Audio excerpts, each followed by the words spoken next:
Non, l'affaire est compliquée. Ah, cette affaire est compliquée. Les gars, si vous n'avez pas le cœur solide, ne vous lancez pas sur un projet de construction en Afrique. Ne vous lancez pas du tout. Parce que vous allez manger votre totem. En fait, les choses que vous n'aimez pas, c'est ce que vous allez voir. Et vous allez être tellement énervé que vous risquez de faire des AVC. Je connais des personnes sur des chantiers qui ont fait des AVC, qui ont perdu du poids, en tout cas qui ont eu pas mal de difficultés. Ce n'est pas ce que je vous souhaite. Donc réfléchissez très bien à 2 fois, 3 fois, même 10 fois avant de vous lancer sur un projet de construction en Afrique. Je me trouve actuellement sur le chantier de l'hôtel. Vous savez bien que je suis en train de construire un hôtel ici à Jacquesville. Je n'en parle pas ces derniers temps, pas parce que l'hôtel n'avance pas, l'hôtel avance très bien, mais c'est parce que je veux attendre quand ce sera fini là, pour vous montrer. Et là, nous sommes quasiment à la fin. Nous sommes vraiment à la fin. Mais un des problèmes ou une des choses qui a poussé finalement à ce qu'on ait un peu de retard dans la construction de l'hôtel, c'est ce que je vais vous montrer aujourd'hui. Un exemple palpable de ce que ça demande de travailler avec des artisans en Afrique. Si je devais faire des vidéos où je racontais toutes les péripéties par lesquelles on passait sur le chantier de l'hôtel, je vous assure que j'allais faire 5 vidéos par jour minimum. 5 vidéos par jour pendant 2 ans. Tellement il y a des choses à dire. Mais bon, mon objectif n'est pas venu ici de dépeindre les artisans en mauvais, mais parfois ils font des choses, on se pose des questions. Et ce que je vais vous présenter là est un exemple palpable.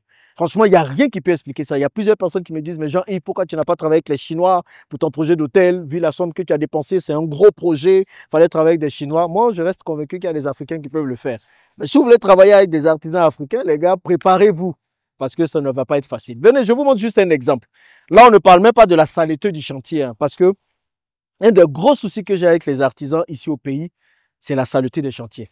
Les gars, ils viennent, ils mettent la saleté partout, ils travaillent comme ils veulent, ils jettent les ordures comme ils veulent partout. Vous venez sur le chantier tous les jours. Je suis obligé de répéter, mais nettoyez le chantier, nettoyez le chantier, nettoyez le chantier. Ça, c'est une vidéo à part entière que je vais faire dessus. Si vous faites votre budget de votre projet de construction, mettez le budget nettoyage quelque part.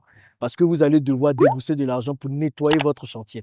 Je vais en parler dans une autre vidéo. Je vais vous donner des astuces pour que vous puissiez mieux faire. Viens voir un peu. Donc là, on ne va pas parler des ordures, tout ça, parce que si on commence à parler des ordures, on ne va pas s'en sortir. Mais on va nettoyer tout ça. Il y a une benne qui va venir pour nettoyer tout ça. Et je pense que la chose la plus difficile, la plus dure que j'ai eu à faire de tout mon parcours entrepreneurial en Afrique, c'est ça. C'est vraiment travailler avec des artisans parce que c'est pénible. Donc, on va parler de ce ferronnier-là. On va aller voir. Parce que si je parle comme ça, les gens vont dire, Jean-Yves, il parle beaucoup.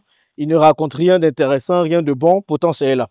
Et ce que je vais vous raconter, c'est exactement la même chose qu'on a avec chacun de nos artisans ici.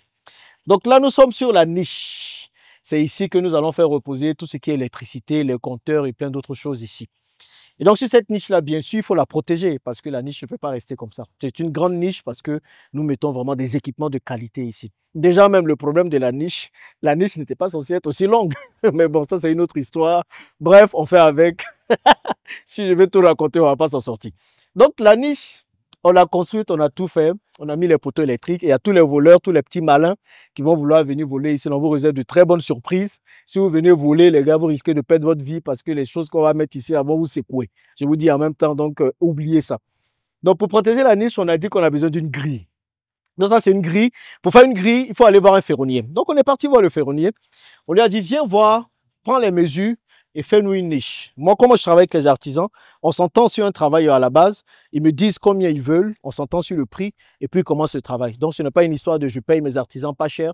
Aucun des artisans avec qui je travaille ne peut venir se plaindre ici que Jean-Yves ne les a pas payés. Eux tous, ils sont payés en temps et en heure. Maintenant, si les artisans en chef ne payent pas leurs employés, ça c'est autre chose. Mais moi, j'essaie de payer au moins les artisans en temps et en heure. Donc ce n'est pas une question de paiement. Et vous allez me dire, qu'est-ce qui peut pousser des gens à faire ce genre de travail? Donc, le ferronnier vient. On lui dit, prends les mesures. Moi-même, j'étais là ce jour-là. Je dis, prends les mesures et dis-nous ton prix. Il prend les mesures. Ça fait 7 mètres. Je lui ai demandé, est-ce que tu es sûr que tu as bien pris les mesures? Il dit oui. Est-ce que tu as bien pris les mesures? Il dit oui. Je lui ai demandé 3 ou 4 fois. Après, il est parti. Il devait faire le boulot. Il est allé, il a fait tout. Il vient, il est venu hier. Il doit poser la grille. Il pose la grille. Venez voir où la grille s'arrête. Donc, là-bas, la grille arrive jusqu'au fond. Mais ici, ah, bon, je ne peux pas rire. Ici, la grille s'arrête ici. C'est qu'on a au moins 10 cm. On a au moins 10 cm qui sont là. La grille ne suffit pas. La grille ne suffit pas. On lui a demandé de faire une grille de 7 mètres. Il a tout fait pour laisser 10 cm. La grille ne suffit pas. C'était un travail de 2 jours. OK? Donc, dans le temps qu'il devait faire, c'est 2 jours. Le temps de faire la grille est devenu posé. Là, ça va finir par être un travail de 1 semaine, 2 semaines. Pourquoi? Parce qu'il n'a pas pris les bonnes mesures. Bon, dans ça, là, qu'est-ce qui est compliqué? Dites-moi. Qu'est-ce qui est compliqué? Parce que je ne sais pas si c'est moi qui suis trop compliqué ou trop difficile, je ne sais pas. Qu'est-ce qui est compliqué? Tu prends les mesures. Il est habitué à faire les barres de fer. Tu fais les barres de fer. Tu mesures. Tu te rassures que ça fait bien les mesures que tu as prises et tu viens, tu poses ici. Pas besoin d'être un savant. Pour ça, là encore, il faut qu'on fasse appel à des Chinois pour venir faire ça pour nous. Il faut qu'on fasse appel à qui? Pas besoin d'être devin, pas besoin d'être super intelligent. C'est simple, tu as pris des mesures, tu fais les barres de fer en fonction des mesures. Ce genre de travail-là, vous allez dire que quoi? C'est quoi qui peut causer ça? Est-ce que c'est le manque de professionnalisme? Est-ce que c'est le manque de volonté? Est-ce que c'est parce qu'ils sont distraits? Et moi, je reste convaincu que c'est la distraction. Les artisans, une bonne partie d'entre eux ne sont pas concentrés. Le manque de concentration est un problème général dans toute notre communauté, malheureusement. Les gens ne sont pas concentrés. Sinon, comment? Tu vas venir juste prendre les mesures de ça et tu vas juste faire quelque chose de plus petit ou de plus grand.